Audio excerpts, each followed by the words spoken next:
បាទសួស្តីបងប្អូនអរគ្នានៅក្នុងបណ្ដាញសង្គមបាទនេះគឺជាពាក្យស្លោករបស់សាលាបឋមសិក្សាតាអងផងដែរគឺមានច្រើនផ្ទាំងមែនតើដែលខ្ញុំថតផ្តិតយកនៅវីដេអូនេះផងដែរបាទ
nước ăn hạt mời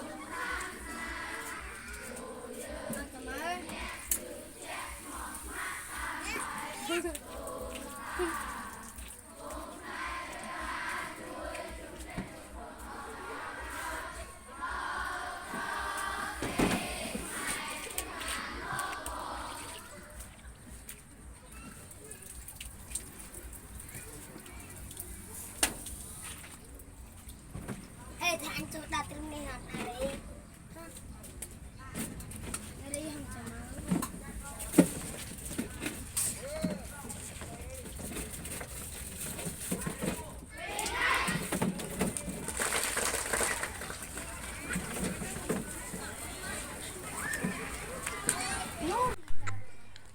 បាទដោយដែលសកម្មភាពដែលពុកម៉ែបងប្អូនបានឃើញមុនមិញហ្នឹងគឺជាសកម្មភាពដែលសិស្សសាលាកូនតូចៗគាត់ធ្វើការគោរពទង់ជាតិបទនគររាជដើម្បីធ្វើការត្រឡប់ទៅផ្ទះព្រោះដល់ម៉ោងគាត់ត្រឡប់ទៅផ្ទះហើយព្រោះសកម្មភាពដែលខ្ញុំថតហ្នឹងគឺពេលល្ងាចម៉ោង 4:40 នាទីហើយបាទអញ្ចឹងសកម្មភាពនេះដែលខ្ញុំបង្ហាញនឹងគ្រាន់តែជាកម្រងអនុស្សាវរីយ៍ដែលខ្ញុំនឹករលឹកដល់កាលដែលខ្ញុំធ្លាប់រៀនសូត្រនៅសាលានេះផងដែរបាទហើយឥឡូវសាលានេះក៏នៅតែបន្តរៀនបាទបន្តបង្រៀនបង្ហាត់នៅសិស្សក្មេងតូចៗកម្រិតបឋមផងដែរគឺមានទាំងកម្រិតមត្តេយ្យនិងបឋមបាទហើយខ្ញុំក៏បានរៀននៅសាលានេះដែរតាំងពីសាលានឹងកកើតមករហូតដល់ពេលនេះគឺបន្តរហូតដល់កូនខ្ញុំបាទនោះគឺកូនខ្ញុំនៅស្លៀកឈុតពណ៌ខ្មៅបាទឈុតពណ៌ខ្មៅនេះបាទ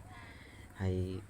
ឥឡូវគឺបន្តរហូតមកដល់កូនខ្ញុំហើយខ្ញុំថតនឹងក៏គ្រាន់តែជាការរំលឹកអនុស្សាវរីយ៍ដែលខ្ញុំធ្លាប់រៀននៅទីនេះហើយរហូតបន្តមកដល់កូនបន្ថែមទៀតបាទគឺមានតែជូនពរដល់កូនដែលកំពុងតែធ្វើការរៀនសូត្រនេះសូមប្រឹងប្រែងក្នុងការសិក្សារៀនសូត្របាទហើយសម្រាប់វីដេអូដែលខ្ញុំធ្វើការចែករំលែកនេះបាទគឺចែករំលែកដើម្បីជាអនុស្សាវរីយ៍ដែលយើងធ្លាប់សិក្សារៀនសូត្រកាលនៅពីក្មេងកាលនៅតូចៗផងដែរបាទហើយរហូតដល់ពេលនេះគឺមានការអភិវឌ្ឍច្រើនមែនទែនបាទអរគុណសម្រាប់ការចូលមើលរបស់អ្នកទាំងអស់គ្នាបាទយើងនឹងជួបគ្នានៅវីដេអូក្រោយទៀតផងដែរបាទសូមអរគុណ